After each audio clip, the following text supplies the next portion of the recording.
الحمد للہ وکفی والصلاة والسلام علی سید الرسل والصلاة والسلام علی سید الرسل وخاتم الانبیاء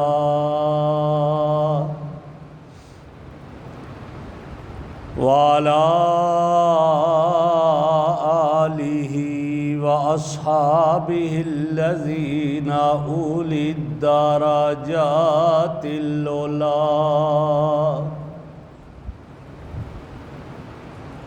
اما بعد فاعوذ باللہ من الشیطان الرجیم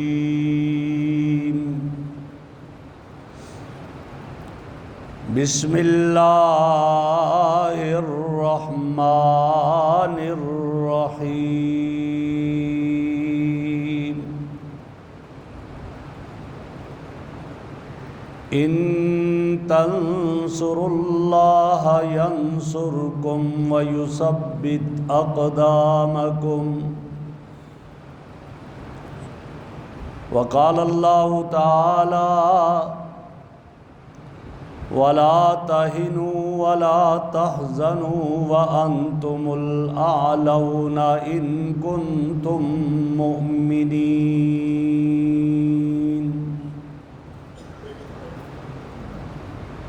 وقال رسول اللہ صلی اللہ علیہ وسلم المؤمنون كجسد واحد ان اشتكى عينه اشتكى كله صدق الله مولانا العظيم وصدق رسوله النبي الكريم اللهم صل على سيدنا ومولانا محمد وعلى آل سيدنا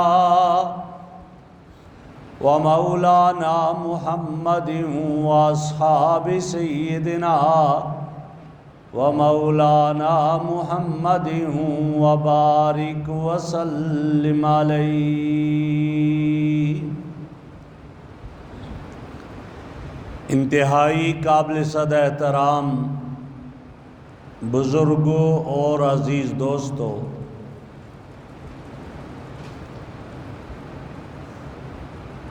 قرآن کریم میں سے ایک دو جگہ سے کچھ حصہ تلاوت کیا، جس میں موجودہ دور کے حالات کی منظر کشی کی گئی۔ اللہ رب العزت ارشاد فرما رہے ہیں، اگر تم اللہ کے دین کی مدد کرو گے، اللہ تمہاری مدد کرے گا اور تمہیں ثابت قدم رکھے گا۔ اور دوسری جگہ ارشاد فرمایا، تم غمزدہ نہ ہو اور پریشان نہ ہو،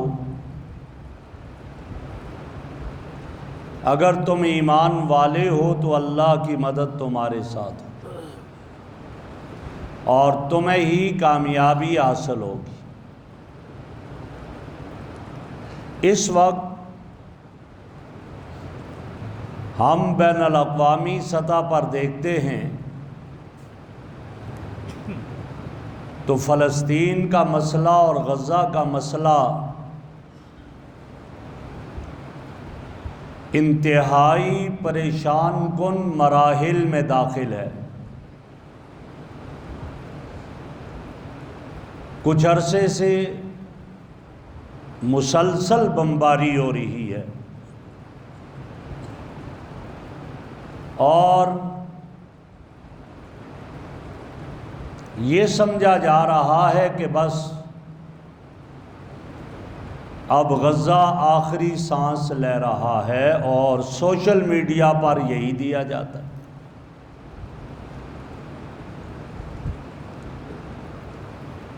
اور وہ طاغوتی قوتیں اور صہیونی طاقتیں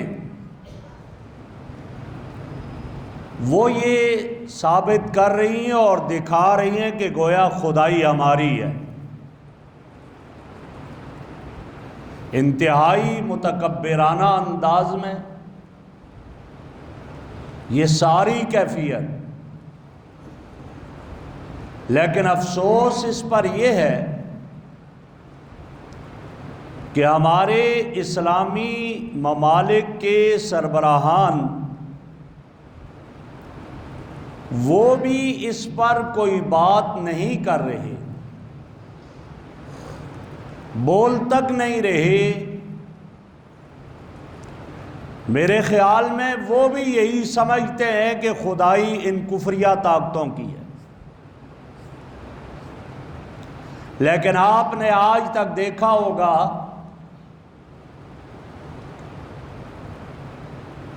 اس ڈھیر کے اوپر بمباری سے جو ریت کے ڈھیر بن گئے، گھروں کا جو ملبہ جمع ہو گیا، اس ملبے پہ بھی کھڑا ہو کر فلسطینی مسلمان، فلسطینی عورت، فلسطینی جوان اور بوڑھا اور غزہ کا بچہ اپنی زبان سے ایسے الفاظ نہیں نکالتا جو ندامت اور شرمندگی والے۔ وہ اب بھی اللہ رب العزت کی رحمت سے مایوس نہیں، اور اتنی قربانیوں کے باوجود پھر بھی ان کا ایمان مضبوط ہے، اور ان کی کیفیت دیکھ کر آدمی کا ایمان بڑھتا ہے۔ اور میرا اللہ یہ سب کچھ دکھا کر یہ بتائے گا آخر میں کہ خدائی میری ہے، خدائی تمہاری نہیں ہے۔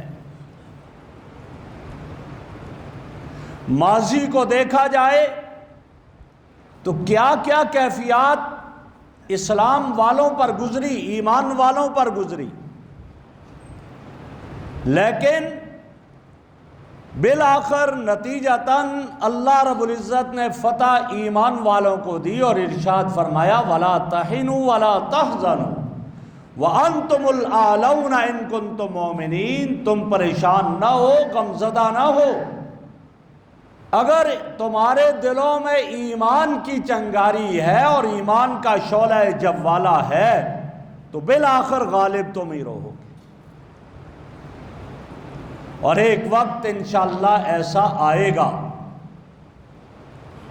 اور آج ہم حیران ہیں کہ یہ مسلم دنیا کیوں آواز نہیں اٹھا رہی؟ انسانی حقوق کے علمبردار، ہیومن رائٹس کا نعرہ لگانے والے کہاں چلے گئے؟ انسانی حقوق کا دائرہ کیا ہے؟ شریعت میں بھی، بین الاقوامی قوانین کے اندر بھی انسانی حقوق میں یہ شامل ہے کہ عورتوں کو نہیں مارا جائے گا، بچوں کو نہیں مارا جائے گا، بوڑھوں کو نہیں مارا جائے گا، تعلیمی اداروں کو برباد نہیں کیا جائے گا، اور ہسپتالوں کو برباد نہیں کیا جائے گا، صحافیوں پر حملہ نہیں ہوگا۔ لیکن آج ہم غزہ میں دیکھتے ہیں وہاں بچوں کے گوشت کے چیتھڑے فضا میں اڑ رہے ہوتے ہیں، وہاں عورتوں کے سروں کا دوپٹہ نہیں، ان کے گوشت کے ٹکڑے ٹکڑے ہو رہے ہیں۔ کہاں گئے وہ انسانی حقوق کے علمبردار؟ وہاں تو اب مساجد محفوظ نہیں، انہیں ملیا میٹ کر دیا گیا۔ چلو جی تم انہیں نہیں مانتے، اسکولوں کو تو مانتے ہو، تعلیمی اداروں کو تباہ و برباد کر دیا گیا۔ وہاں دیکھو اگر اسپتالوں میں مریضوں کو بھی شہید کیا گیا اور اسپتالوں کی اینٹ سے اینٹ بجائی گئی اور بجائی جا رہی ہے، صحافی جو جاتے ہیں ان پہ بمباری، یہ سب کچھ وہ انسانی حقوق کے علمبردار کہاں گئے؟ انہیں نظر نہیں آتا؟ انہیں ملالہ یوسفزئی کا ایک خط تو نظر آیا، اور تباہی اور بربادی کس طرح کی، اور ایک طیارہ بھیج کر اس کو لے جا کر کیسے ہیرو بنایا۔ کیا وہاں حوا کی بیٹیاں انہیں نہیں نظر آتی ہیں؟ انہیں بیت المقدس کا، مسجد اقصی کا خط نظر نہیں آتا؟ انہیں ان ماں اور بہنوں اور بیٹیوں کی چیخ و پکار نظر نہیں آتی؟ کدھر گئے یہ انسانی حقوق کے علمبردار؟ میرے بھائیوں، اپنی جب بات آتی ہے انہیں حقوق نظر آتے ہیں، جب دوسرے کی بات آتی ہے زاویہ بدل دیتے ہیں، انہیں دہشت گرد کہتے ہیں۔ اور اس پر المیہ اور افسوس یہ ہے، میرا اور آپ کا میڈیا بھی ان کو دہشت گرد قرار دیتا ہے اور کہتا ہے اس سے بڑا ظلم کیا ہے؟ جو ان کے پیسوں پہ پلنے والے ہیں وہ بھی انہیں دہشت گرد کہتے ہیں، مسلمانوں کو اور کلمہ پڑھنے والوں کو۔ کہاں گئی یہ دنیا؟ کدھر ہے وہ انصاف؟ کہاں کس سے انصاف مانگا جائے گا؟ آج تو کیفیت یہ ہے وہاں پر۔ میرے بھائیوں، کہا جاتا ہے کہ دیکھو جی وہ بل گیٹس، اس نے تو پولیو سے بچنے کے لیے پورے پاکستان کے کریا اور بستی بستی میں اور پہاڑوں اور دیہاتوں میں بھی اپنے لوگوں کو بھیجا، اور وہ فنڈز دیتا ہے، گرانٹس دیتا ہے۔ کتنا ہمدرد ہے! ارے ان کو پولیو سے بچانے کے لیے کر رہا ہے، وہ بھی تو آخر کسی کے بچے ہیں، وہ بھی کسی کی بیٹیاں ہیں۔ کیا ان کی جان بچانے کے لیے نہیں بات کی جاتی؟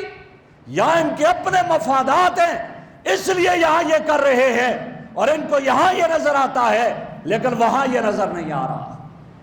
یہ دوہرا معیار، یہ ظلم عظیم ہے، اور ظلم جب بڑھتا ہے بالآخر مٹی جایا کرتا ہے۔ وہ انشاءاللہ ہمیں یقین ہے کہ وہ رات، وہ تاریک رات جتنی بھی لمبی ہو بالآخر سحر ہو کر رہا کرتی ہے، اور ظلم کی رات جتنی بھی بڑی ہو جائے بالآخر وہ مٹ کر رہا کرتی ہے، وہ ظلم مٹ کر رہا کرتا ہے۔ تو اس لیے میں عرض کر رہا ہوں، اس کیفیت میں، ان حالات کے تناظر میں ایک چیز کو بیدار کرنے کی بہت ضرورت ہے، وہ بھی اسلام کا ایک رکن ہے، اور جس کو جہاد کے نام سے یاد کیا جاتا ہے۔ جیسے نماز فرض، روزہ فرض، حج فرض، زکوٰۃ فرض، ایسے جہاد کو بھی فرض قرار دیا گیا ہے، اور فرمایا میرے آقا صلی اللہ علیہ وسلم نے، الجہاد ماضٍ الی یوم القیامہ، جہاد تو قیامت کی صبح تک رہے گا، دنیا کا کوئی ظالم اس کو مٹا نہیں سکتا۔ اور ایک جگہ ارشاد فرمایا وَذُرْوَةُ السِّنَامِ الجہاد، اگر طاقت چاہتے ہو، عزت چاہتے ہو، اسلام کی عزت اور اسلام کی کوہان جہاد میں ہے۔ جو قومیں جہاد کے ساتھ جڑتی ہیں، میرا رب ان قوموں کو بلندیاں دیا کرتا ہے، انہیں عزتیں دیا کرتا ہے۔ وہ سپر طاقتوں سے ٹکرا بھی جاتی ہیں لیکن نتیجتاً میرا اللہ انہیں فتح دیتا ہے۔ اسی لیے تو منظر بھوپالی نے کیا کہا تھا، طاقتیں تمہاری ہیں، خدا ہمارا ہے، عکس پہ نہ اتراؤ، آئینہ ہمارا ہے۔ ہمارے رب کی طاقت انشاءاللہ ایک وقت ہوگا ظاہر ہوگی، ہمیں یقین ہے۔ تو اس لیے بیدار کرنے کی ضرورت ہے، جہاد کی ضرورت ہے، اور جہاد کی ضرورت ہر مسلمان کے لیے ہے۔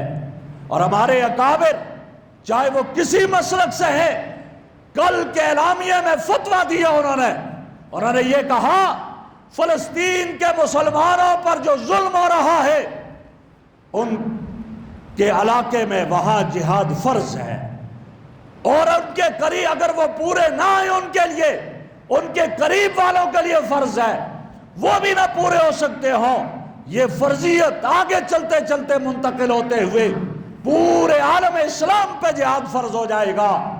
ہاں جو وہاں جا سکتے ہیں وہ جائیں گے، جو نہیں جا سکتے تو اس کے لیے بھی جہاد کی کئی صورتیں بنائی گئی۔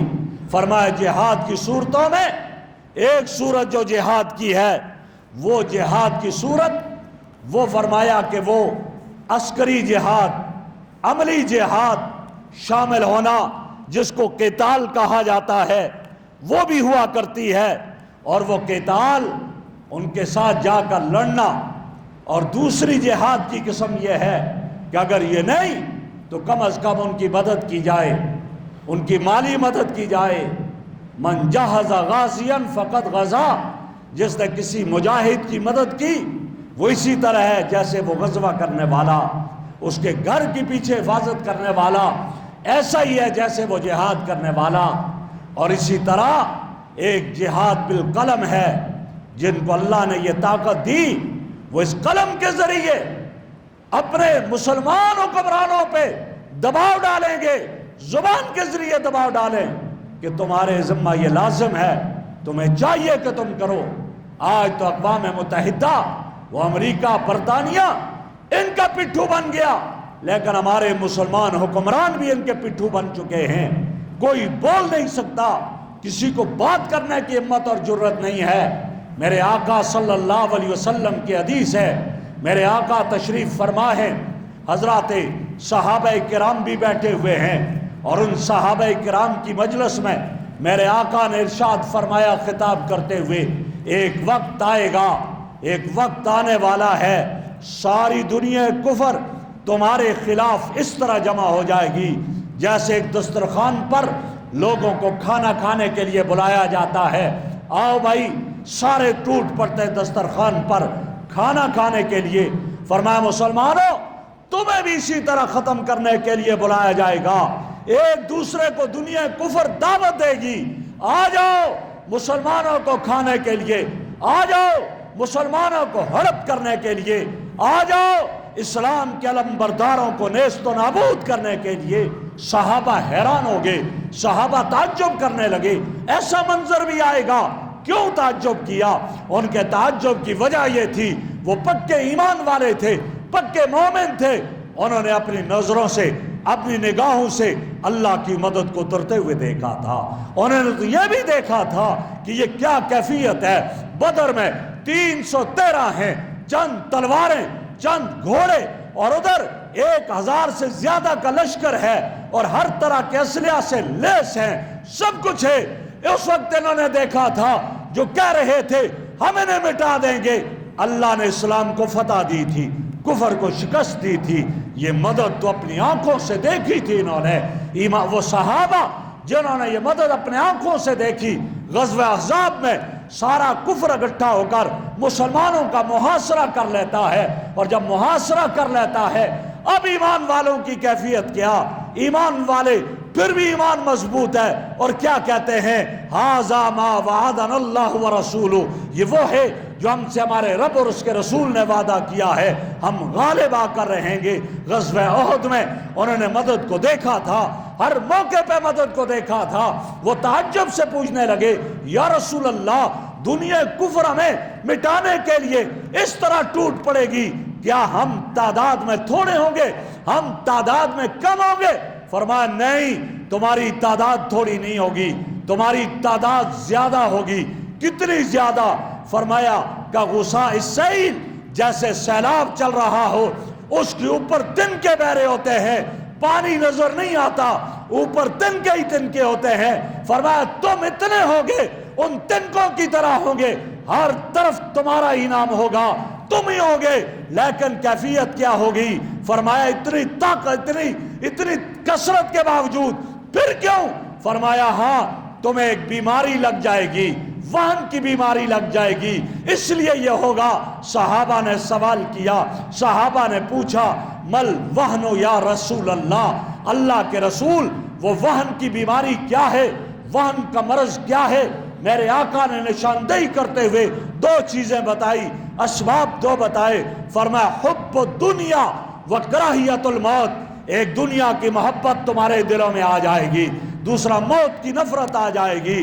دنیا کی محبت ہے جی، ہم آواز اٹھائیں گے امریکہ ناراض ہو جائے گا، ہم آواز اٹھائیں گے برطانیہ ناراض ہو جائے گا، ہم آواز اٹھائیں گے اور فرانس ناراض ہو جائے گا، ہمیں پھر طاقت نہیں ملے گی، ہمیں ایڈز نہیں ملے گے، ہمیں دولت نہیں ملے گی، ڈالرز نہیں ملیں گے، پاؤنڈز نہیں ملیں گے، لہٰذا کوئی بات نہیں، چپ ہو جاؤ۔ اپنے مسلمانوں پر تو گولیاں چلانا بالکل فخر سے چلاتے ہیں، اپنے مسلمانوں کو پکڑ کر کے غیروں کے قبضے میں تو دے دیتے ہیں مال و دولت کی خاطر، لیکن جہاں اس مظلوم کی باری آتی ہے وہاں آواز نہیں اٹھتی ہے۔ اس لیے نہیں اٹھتی ہے کہ کہیں ہماری دولت بند نہ ہو جائے، ہم سے قرض کا مطالبہ نہ کر دیا جائے۔ اور یاد ہوگا آپ کو وہ وقت جب ایمل کانسی کو امریکہ کے حوالے کیا تھا تو امریکہ کے ایک ذمہ دار نے کہا تھا پاکستان تو وہ ہے جو ڈالرز کی خاطر اپنی بہن اور بیٹی کو بھی بیچ دیتا ہے۔ یہ تو حال ہے آج، یہ کیفیت۔ فرمایا حب دنیا، ایک تو دنیا کی محبت تمہارے دلوں میں آئے گی جس کی وجہ سے یہ، اور کراہیت الموت، موت کی نفرت ہوگی، موت سے محبت نہیں کرو گے، موت سے ڈرو گے، اور جب موت سے ڈرو گے دنیا تمہیں ڈرائے گی اور پھر تمہیں آرڈر دے گی ڈو مور کا مطالبہ کرتی رہے گی، اور آپ بھی کرتے رہو گے۔ ایک وقت آئے گا اپنا اتنا نقصان کروا دو گے، لاکھوں لوگوں کو شہید کروا دیا، لیکن پھر بھی وہ تم سے راضی نہ ہوا، پھر بھی تم سے ناراض رہا، یہ کیفیت ہو جائے گی۔ اور ایک دوسری حدیث میں میرے آقا کا ارشاد ہے، فرمایا جب مال کی محبت تمہارے دلوں میں آئے گی، جب اولاد کی محبت تمہارے دلوں میں آئے گی، جب گھر والوں کی محبت تمہارے دلوں میں آئے گی، پھر تم مرنے سے ڈر جاؤ گے، پیچھے اولاد کا کیا بنے گا، بیوی کا کیا بنے گا، مال کدھر جائے گا۔ ان کی محبت تمہیں موت سے ڈرائے گی، اور جب تم موت سے ڈرنے لگ جاؤ گے پھر دنیا تمہارے اوپر حکمرانی کرے گی، پھر تم سے جو منوانا چاہے گی منوا لے گی، اور تم بھی مانتے ہوئے چلے جاؤ گے۔ میرے بھائیوں، آج یہی پوری دنیا میں یہی منظر ہے، یہی معاملہ ہے۔ آپ دیکھ لیجئے گا، چاہے وہ کوئی بھی اسلامی ملک ہو، سب سے یہ لوگ تو بڑی امیدیں لگا کر بیٹھے ہوئے تھے کچھ عرصہ پہلے تک۔ کس سے امیدیں لگائی تھی؟ جی ترکی سے ہمیں بڑی امید ہے، طیب اردوان سے بڑی امید ہے، بڑا قرآن پڑھتا ہے، نمازیں بھی پڑھاتا ہے، ایسا سربراہ مملکت نہیں دیکھا، لیکن وہ بھی بک گیا، اس کے بھی اپنے مفاد ہیں، اور جس سے امیدیں لگائی سب کے سب آج سر جھکا گئے، اور یہ کیفیت ہو گئی کہ بھیڑوں کی طرح سر جھکا کر رکھ دیا ہے۔ اور کسی نے کہا تھا، اپنے شوہر سے کسی نے بات کرتے ہوئے اس کو ایک تانا دیا تھا، اور تانا دیتے ہوئے یہ کہا تھا علیہ اسد وفی الحروب نعامہ، اور میرے اوپر آ کر تو شیر بن جاتا ہے اور باہر جاتا ہے وہاں سر جھکا لیتا ہے، بھیڑیا بن جاتا ہے سر جھکا دیتا ہے۔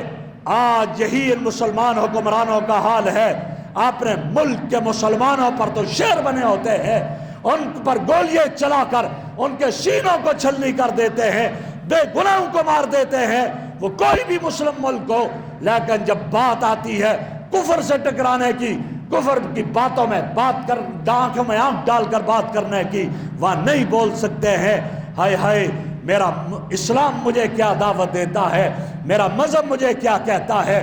میرے مذہب نے تو مجھے وہ بتایا کہ اللہ کی مدد تمہارے ساتھ ہوگی، فرمایا وَلَا تَهِنُوا وَلَا تَحْزَنُوا أَنْتُمُ الْأَعْلَوْنَ إِن كُنتُم مُؤْمِنِينَ، اور کئی ارشاد فرمایا ان تنصروا اللہ ینصرکم، تم اللہ کے دین کی مدد کرو، یعنی اللہ کے دین کی مدد کے لیے تیار ہو جاؤ، ینصرکم، میرا رب تمہاری مدد کرے گا۔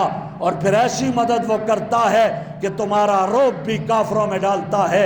ایٹمی طاقت نہیں تھے، افرادی قوت کم تھی، لیکن میرے پیغمبر کا ایک صحابی ہے، دل میں ایمان ہے، ایمان کا جذبہ ہے، اور جب جانے لگا اس وقت کی سپر طاقت رستم کے دربار میں جا رہا ہے، اور جانے لگا پاؤں میں جوتی نہیں، لباس بھی کوئی عمدہ نہیں پہنا ہوا، سواری کیا ہے؟ ایک گدھا ہے جس کی رسی پکڑے ہوئے جا رہے ہیں، اور جا رہا تھا، رستم کے دربار میں پہنچا، کہا جاؤ رستم سے کہو محمد عربی کا غلام تم سے بات کرنے آیا ہے۔ وہ کبھی پاؤں کو دیکھتا ہے، کبھی سر کو دیکھتا ہے، حیران ہوتا ہے، نہ پاؤں میں جوتی، کپڑے پھٹے ہوئے، سواری یہ گدھا اس کے ساتھ ہے، اور بات کیا کر رہا ہے؟ کہا جا کر کہو۔ وہ دربان گیا، جا کر رستم کے دربار میں پہنچتا ہے، اس کو کہتا ہے کہ جی ایک شخص ہے باہر، اس کے پاؤں میں جوتی نہیں، لباس پھٹا ہوا، سواری گدھا۔ وہ کہتا ہے آپ سے ملنا ہے، کہا آنے دو۔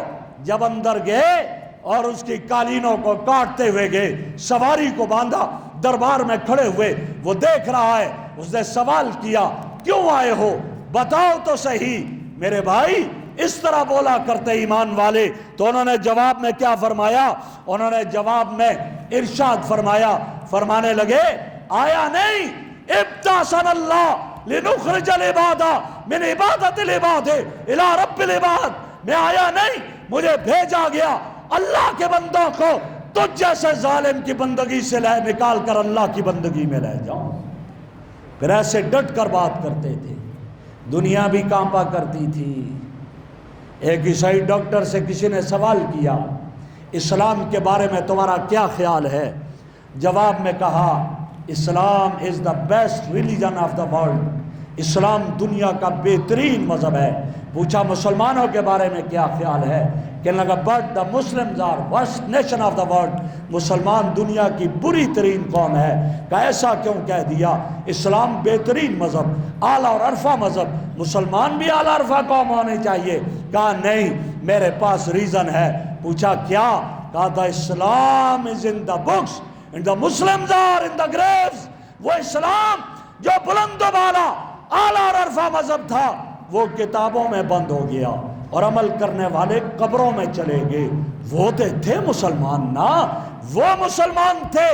جب اسلام والوں پر ظلم ڈھایا جانے لگا تو مکہ کے کافروں کی سپلائی ایک صحابی بند کر دیتا ہے، تمہارے پاس یہ غذا آتی ہے میں نہیں آنے دوں گا، بند کر دوں گا۔ وہی کافر میرے آقا کے قدموں میں پہنچتے ہیں، آقا سفارش کرتے ہیں، سپلائی کو بحال کیا جاتا ہے۔ وہی تو تھے کہ میرے آقا نے فرمایا ان یہودیوں کو غزوہ خیبر کے موقع پر کھجوروں سے ان کا سارا کاروبار چلا کرتا ہے، ان کا بائیکاٹ کر دیا جائے۔ بائیکاٹ کر دیا گیا۔ وہ مسلمان تھے۔ اور آج کا مسلمان جب کہا جاتا ہے کہ بھائی اسرائیلی مصنوعات کا بائیکاٹ کرو، یہ سامنے نہیں رکھتا، چھپا کر رکھ کر پھر بھی بیچتا ہے، وہ بلیک میں بیچتا ہے، یہ کیسا مسلمان ہے؟ یہ وہ مسلمان ہے۔ ادھر تو وہ تھا، ادھر یہ ہے۔ اس لیے میں یہاں کے تجار کی خدمت میں یہ بات عرض کروں گا، جیسے مدد کی جائے جہاد یہ بھی ہے، جیسے تم قلم کا جہاد کرتے ہو، زبان کا جہاد کرتے ہو، وہ ایک جہاد یہ بھی ہے کہ تم ان کافروں کی مصنوعات کا بائیکاٹ کرو۔ جب ان کا بائیکاٹ کرو گے ان کی معیشت بیٹھ جائے گی، یہ تمہارے قدموں میں آئیں گے۔ ایسا ہوتا ہے۔ لیکن میرا کلمہ پڑھنے والا مسلمان جو اپنے آپ کو محمد عربی صلی اللہ علیہ وسلم کا امتی کہتا ہے، وہ یہ بائیکاٹ نہیں کرتا۔ آج بھی جاؤ اپنے کورن ٹاؤن کی مارکیٹ میں، دیکھو دکانوں پر یہ دکانیں اسرائیلی مصنوعات سے بری ہوئی ہیں۔ کیوں بری ہوئی ہے؟ اس لیے کہ وہ ایمان نہیں رہا۔ ہم یہ سمجھتے ہیں اسی سے ہم پلیں گے۔ اے مسلمان، آج اگر غزہ میں ایک بچہ بموں سے اس کے چیتھڑے اٹھتے ہیں، ایک خاتون کے گوشت کے ٹکڑے ٹکڑے ہوتے ہیں، خدا کی قسم اس میں کورن ٹاؤن کا وہ تاجر بھی شامل ہے جو ان کی مصنوعات کو یہاں بیچتا ہے۔ کل قیامت کے دن غزہ کے بچوں اور عورتوں اور بوڑھوں کے خون کا جواب یہ بھی دے گا۔ اس کے کندھوں پر اور غزہ کے مظلوموں کا خون ہے جو کورن ٹاؤن اسلام آباد میں رہ کر کے اسرائیلی مصنوعات کو بیچ رہا ہوتا ہے۔ ممبر پر بیٹھ کر کہہ رہا ہوں، مسجد میں کہہ رہا ہوں، ذمہ داری سے کہہ رہا ہوں، کل اس بچے کا کیا جواب دے گا اس کے سامنے؟ اس کا ہاتھ ہوگا تیرا گریبان ہوگا۔ تو کیوں بیچتا ہے یا ان کی اس مصنوعات کو؟ کیا انہی میں تیرا رزق رکھا ہوا ہے؟ اس لیے اپنے آپ کو اگر قیامت کے دن بری کرنا ہے میرے تاجر بھائیوں، بری کرنا ہے تو ان مصنوعات کو نکال کر آگ لگاؤ۔ آئندہ کے لیے عزم کرو کہ ہم نے ان مصنوعات کا کاروبار نہیں کرنا ہے انشاءاللہ۔ کرو گے؟ ہاتھ اٹھا کر سارے اللہ کے سامنے جواب دے ہوں گے۔ اور میں اپنے آپ سب نمازیوں سے بھی عرض کرتا ہوں، آپ بھی ان مصنوعات کو بالکل نہ خریدو، ہم نے نہیں خریدنا۔ اور جس دکان پر جاؤ وہ دکاندار اگر بیچ رہا ہے اس دکان کا بائیکاٹ کرو۔ آج کے بعد تیری دکان پہ میں نہیں آؤں گا، اس کا بائیکاٹ کرو گے، کل قیامت کے دن سرخ رو ہو جاؤ گے۔ لیکن وہاں جا کر ان سے خریدو گے، خدا کی قسم آپ بھی برابر کے شریک ہوگے، اور آپ کے کندھوں پر بھی غزہ کے ان مظلوموں کا خون ہوگا۔ اس وقت کیا جواب دیا جائے گا؟ اس لیے جو بھی دکاندار اسرائیلی مصنوعات کا کاروبار کرے اس کی دکان کا بائیکاٹ کرو، اس کی دکان پر نہ جاؤ۔ اور میں یہاں کی اگر ہماری مارکیٹ کی یونین بنی ہوئی ہے، میں ان کے سامنے 10 بستہ ہاتھ جوڑ کر یہ درخواست کرتا ہوں، آپ پوری مارکیٹ کا وزٹ کرو اور جس دکان پر یہ ان کو ختم کرو، یہاں سے جلاؤ۔ اور اگر وہ نہیں مانتا، یہاں بینر باہر لگاؤ، فلاں فلاں دکانوں کا بائیکاٹ کرو، اس لیے کہ ان دکانوں پر اسرائیلی مصنوعات کو بیچا جا رہا ہے۔ یہ لوگ یہ کفر کے ساتھ تعاون کرنے والے ہیں۔ آج اگر ایک بچہ وہاں اڑ رہا ہے، وہ میرے اور آپ کا پیسہ اس میں لگ رہا ہے، اس سے وہ گویا ظلم ہو رہا ہے۔ کل قیامت کیا جواب دے گا؟ تو اس لیے میں یہاں کے اپنے تاجروں سے کہتا ہوں، اور اگر یونین نہیں بنی ہوئی آپ کی، کم از کم 5-6 ایسے تاجر وہ اٹھ جائیں، کھڑے ہو جائیں اس وقت کے لیے۔ ابھی میں یہاں کا نہیں کہتا یہاں کھڑے ہوں، وہ تیار ہوں، اپنی میٹنگ کریں، اور میٹنگ کر کے ان کے سامنے گشت کریں اور جائیں دکانوں پر اور ان کو سمجھائیں۔ اور اگر جو نہیں سمجھتا اس کی دکان کا بائیکاٹ کریں۔ میں آپ کے ساتھ ہوں، اور میں انشاءاللہ اس ممبر سے اس دکاندار کا، اس دکان کا نام لا کر اعلان کروں گا، یہ یہودیوں کا دوست ہے، اسرائیلیوں کا ٹاؤٹ ہے، لہٰذا اس کی دکان پر نہ جایا جائے۔ کریں گے نا انشاءاللہ؟ جزاکم اللہ، اللہ آپ کو جزائے خیر دے۔ وآخر دعوانا ان الحمدللہ رب العالمین۔ سنت ادا